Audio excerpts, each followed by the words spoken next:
الرحيم.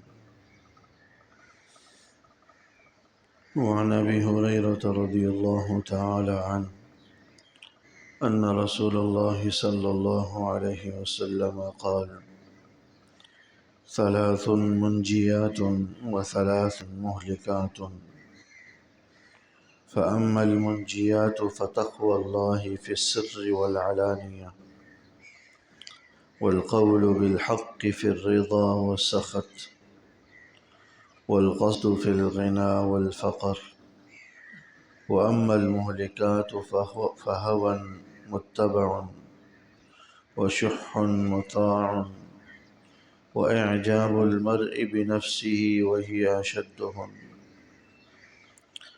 حضرت ابو ہریرہ رضی اللہ تعالی عنہ حضور علیہ الصلوۃ والسلام کا ارشاد گرامی نقل فرماتے ہیں: ثلاث منجیات و ثلاث مہلکات، تین چیزیں ایسی ہیں جو آدمی کو نجات دینے والی ہیں، اور تین چیزیں ایسی ہیں جو آدمی کو ہلاک کرنے والی ہیں۔ یعنی تین صفات، تین عادتیں ایسی ہیں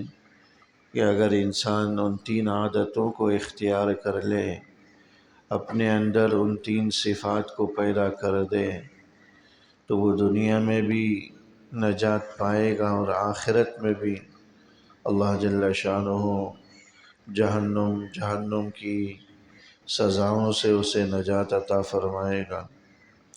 اور تین چیزیں، تین بری خصلتیں، تین بری عادتیں ایسی ہیں کہ اگر اللہ بچائے کسی کے اندر وہ تین بری خصلتیں پیدا ہو جائیں تو آدمی کو دنیا اور آخرت دونوں جہانوں میں تباہ برباد کر دیتی،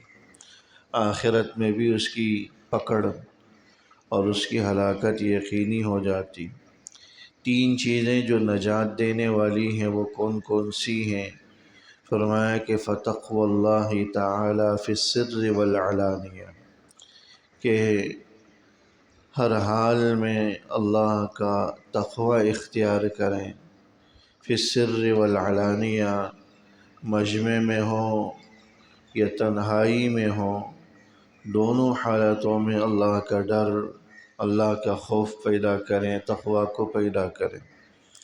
تقوی اللہ کا ڈر، اللہ کا خوف پیدا کرنے کو کہا جاتا ہے۔ یعنی ایسا ڈر، ایسا خوف پیدا کرنا اپنے دل میں کہ اس کی وجہ سے انسان اللہ اس کے رسول کی نافرمانی سے باز آ جائے، اور یہ تقوی ایسا ہو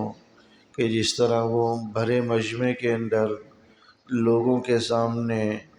گناہوں سے خود کو بچاتا ہے، ایسے ہی خلوت اور تنہائی میں بھی اپنے آپ کو گناہوں سے بچائے۔ یہ نہیں کہ بھرے مجمع میں تو لوگوں کی وجہ سے تقوی، طہارت اور پرہیزگاری ظاہر ہے،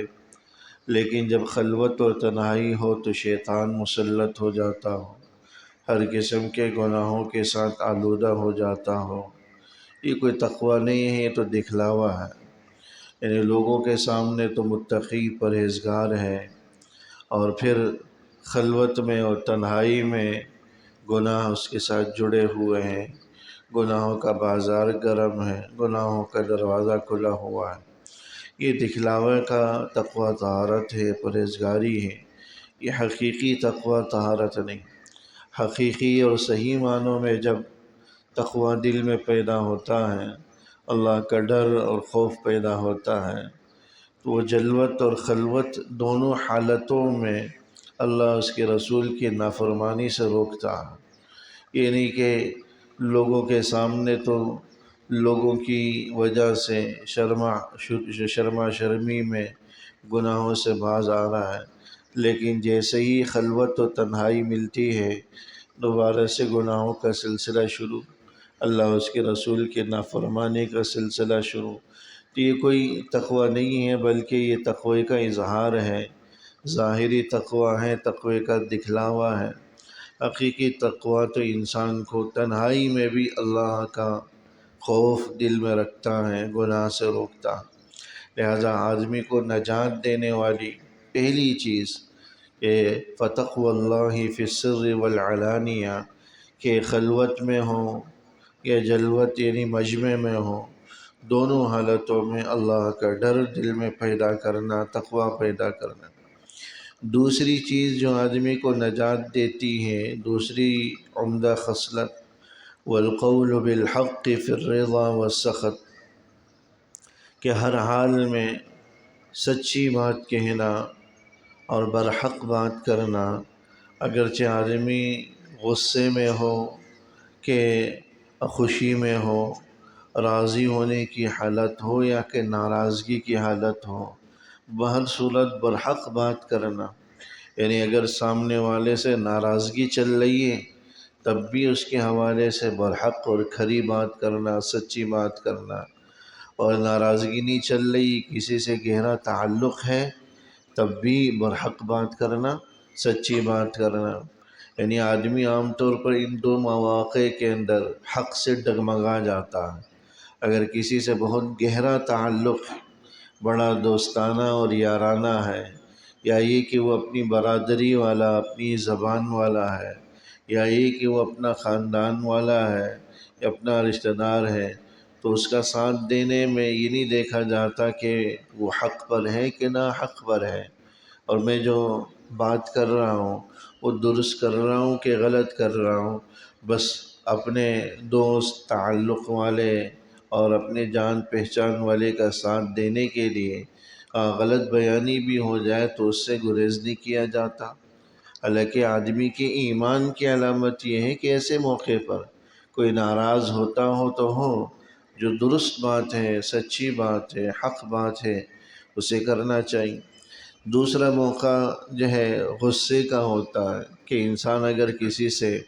قلبی نفرت رکھتا ہے، دشمنی، کوئی دنیاوی عناد رکھتا ہے، تو اس کی نفرت میں یا اس کی عناد میں اتنا غلو کر جاتا ہے کہ بس اوقات اس کے حوالے سے حق بات کہنے سے بھی گریز کرتا ہے، بلکہ غلط بیانی پر آ جاتا ہے، جھوٹ بولنے پر بھی آ جاتا ہے۔ حدیث مبارک کے اندر ایمانی صفت یہ بیان کی گئی کہ انسان غصے میں ہو یا راضی ہو، خوش ہو، دونوں حالتوں میں حق بات، سچی اور کھری بات کہے، جھوٹ، غلط بیانی سے، دھوکے سے اور غلط الزام تراشی سے خود کو روکے۔ اسی کے اندر اللہ جل شانہ نے آدمی کے لیے نجات رکھی ہے۔ خطبے کی جمعے کے اندر بھی یہ حدیث پڑھی جاتی ہے، الصدق ینجی والکذب یہلک، کہ صدق، سچائی آدمی کو نجات دیتی ہے، جھوٹ یہ آدمی کو ہلاک کر دیتی ہے، جھوٹ آدمی کو ہلاک کر دیتی ہے۔ بعض بزرگوں کے بارے میں آتا ہے، متحدہ ہندوستان کا واقعہ ہے، جب پاکستان آزاد نہیں ہوا تھا، ایک زمین کے حوالے سے مسلمانوں اور ہندوؤں میں جھگڑا چل رہا تھا۔ مسلمان یہ کہہ رہے تھے کہ یہ مسجد کی زمین ہے، جبکہ ہندوؤں کا دعویٰ تھا کہ یہ ہماری زمین ہے۔ ایک بڑے عالم وقت کے دونوں گروہ ان پر متفق ہوئے کہ وہ جو بیان کریں گے ہم اس پر راضی۔ مسلمان بھی ان کی بات پر متفق کہ وہ تو خود مسلمانوں کے ہی بڑے عالم ہیں، لہٰذا وہ تو ہمارے ہی حق میں فیصلہ دیں گے، اور ہندو بھی ان کی سچائی اور پارسائی کو جانتے تھے، وہ بھی راضی ہو گئے۔ اب انہوں نے عدالت میں جب بیان دیا تو یہ فرمایا کہ بھائی مجھے تو یہ نہیں پتہ کہ ہندوؤں کی ہے یا مسلمانوں کی ہے، اتنا پتہ ہے کہ یہ مسلمانوں کی نہیں ہے۔ اب ہندوؤں کی ہے مجھے نہیں معلوم، لیکن مسلمانوں کی یہ سرزمین نہیں ہے۔ یہ جملہ ایسا تھا جو مسلمانوں پر تو بڑا شاق گزرا، انہوں نے ہمارے حق میں نہیں کہا، لیکن ان کی سچائی اور پارسائی کو دیکھ کر پورا ہندو قبیلہ ہی مسلمان ہو گیا، کہ اس موقع پر بھی جب ایک بڑا فساد چل رہا ہے، انہوں نے حق بات ہی کہی، اپنی جو ہے مسلمانوں کی طرفداری نہیں کہی، کہ جو درست تھی وہ درست بات ہی ان کے زبان پر آئی۔ ان کی سچائی کو دیکھتے ہی پورا کا پورا ہندو قبیلہ، جو خاندان تھا یا جو گاؤں تھا، وہ پورا کا پورا مسلمان۔ تو یہ سچائی ہوتی ہے جو آدمی کو نجات دیتی ہے، دنیا میں بھی اور آخرت میں بھی۔ تیسری بات فرمائی، والقصد فی الغنى والفقر، کہ آدمی مالدار ہو کہ غریب ہو، دونوں صورتوں میں اعتدال سے کام لے۔ اگر مالدار ہے تو اس کا یہ مطلب نہیں کہ فضول خرچی کرے، اسراف کرے، ریا نمود کرے، دکھلاوا کرے۔ مالداری میں بھی اعتدال سے کام لے، اور فقر و فاقہ ہے تو اس میں بھی میانہ روی اور اعتدال سے کام لے۔ یعنی اگر تنگ دستی ہے تو اس میں بہت زیادہ بخل کا مظاہرہ نہ کریں۔ اور یہ تین چیزیں وہ تھیں جو آدمی کو نجات دیتی ہیں: تقوی اللہ، اللہ کا تقوی، اور ہر حال میں جو ہے سچی اور کھری بات کرنا، اور مالداری اور فقر دونوں حالتوں میں میانہ روی اور اعتدال کو اختیار کرنا۔ تین چیزیں جو آدمی کو ہلاک کرنے والی، دنیا اور آخرت تباہ کرنے والی: فہون متبع، خواہشات کی پیروی کرنا، بے لگام خواہشات کی پیروی کرنا، کہ بس جو دل چاہا وہ کر رہے ہیں، یہ نہیں دیکھ رہے کہ بھئی جائز کیا ہے، ناجائز کیا ہے، حلال کیا ہے، حرام کیا ہے، درست اور غلط کی تمیز ہی نہیں ہے۔ بس جو خواہشات کی رہی ہیں، خواہشات کے پیچھے دوڑ رہے ہیں، خواہشات کے ہی غلام بنے ہوئے ہیں۔ نفس پرستی جس کو کہا جاتا ہے، قرآن کریم میں بھی اللہ جل شانہ نے اس سے منع فرمایا: وَأَمَّا مَنْ خَافَ مَقَامَ رَبِّهِ وَنَهَى النَّفْسَ عَنِ الْهَوَىٰ، جو اپنے رب کے سامنے کھڑے ہونے سے ڈرتا ہے، وَنَهَى النَّفْسَ عَنِ الْهَوَىٰ، اور خود کو خواہشات سے بچاتا ہے، خواہش نفسانی سے بچاتا ہے، خواہشات کی اتباع نہیں کرتا، ایسا آدمی نجات پا جاتا ہے۔ دل چاہ رہا ہے کہ بھئی سو جائیں نماز کے وقت میں، پھر اب نماز کے وقت میں اپنی طبیعت کے مانتے ہوئے سو گئے، اپنی طبیعت کی مانتے ہوئے نماز کے اوقات میں لایانی میں لگ گئی، نفس پرستی۔ ایسے میں اگر آدمی اپنے نفس کو بہلا پھسلا کر نماز پر آمادہ کر لے تو وہ آمادہ ہو جاتا ہے، لیکن بے لگام خواہشات کی اتباع شروع کر دے تو بالآخر وہ اسے جو ہے ہلاکت اور بربادی کے دلدل میں ڈال دیتی۔ وَشُحٌّ مُطَاعٌ، دوسری چیز ایسا بخل ہے جس بخل کی آدمی تابعداری شروع کر دے۔ یعنی بخل کی وجہ سے جو مالی حقوق ہیں، زکوٰۃ کے، صدقات کے، غرباء فقراء کے ساتھ مدد معاونت کے، اہل و عیال کے نان و نفقے کے، اس سے بھی جو ہے نا گریز کر رہا ہو، اس کو بھی نہ اپنا رہا ہو، تو یہ سب مال آدمی کو ہلاک اور برباد کر دیتا ہے۔ ایسا بخل آدمی کو بربادی کی طرف لے جاتا۔ اور تیسری چیز جو آدمی کو ہلاک کر دیتی ہے وہ اعجاب المرء بنفسہ، آدمی کا خود پسندی میں مبتلا ہو جانا، گھمنڈ جس کو کہا جاتا ہے، اپنے آپ کو اچھا سمجھنا، اپنی نمازوں کو اچھا سمجھنا، اپنی عبادات کو اچھا سمجھنا، اپنی طاعات کو اچھا سمجھنا، کہ میں تو ماشاءاللہ بڑی عبادتیں کرتا ہوں، میں تو صف اول کا پابند ہوں، میں تو تہجد پڑھتا ہوں، میں تو یہ خود پسندی، یعنی اپنے آپ کو ہی اور خود اپنے اعمال کو ہی اچھا سمجھنا شروع کر دیں۔ فرمایا حدیث کے اندر یہ خود پسندی کا مرض ایسا ہے، وہی اشدہ، ان تمام چیزوں میں سب سے خطرناک، اتنی خطرناک خواہشات کی اتباع نہیں ہے، اتنی خطرناک بخل نہیں ہے جتنا خود پسندی اور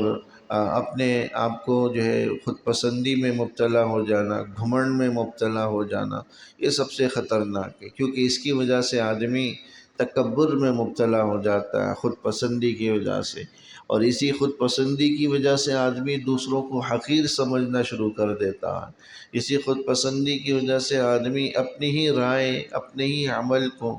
حرف آخر سمجھنا شروع کر دیتا ہے، نتیجتاً وہ اللہ اس کے رسول کے نافرمانی کی طرف بھی چلا جاتا ہے، اور یہ چیز سب سے زیادہ آدمی کو اور اس کے ایمان اور اخلاق کو ہلاک اور برباد کرنے والی ہے۔ اللہ جل شانہ عمل کی توفیق نصیب۔ ربنا تقبل منا انك انت السميع العليم وتب علينا انك وصلى الله تعالى على خير خلقه محمد وآله وصحبه أجمعين آمين برحمتك يا أرحم الراحمين.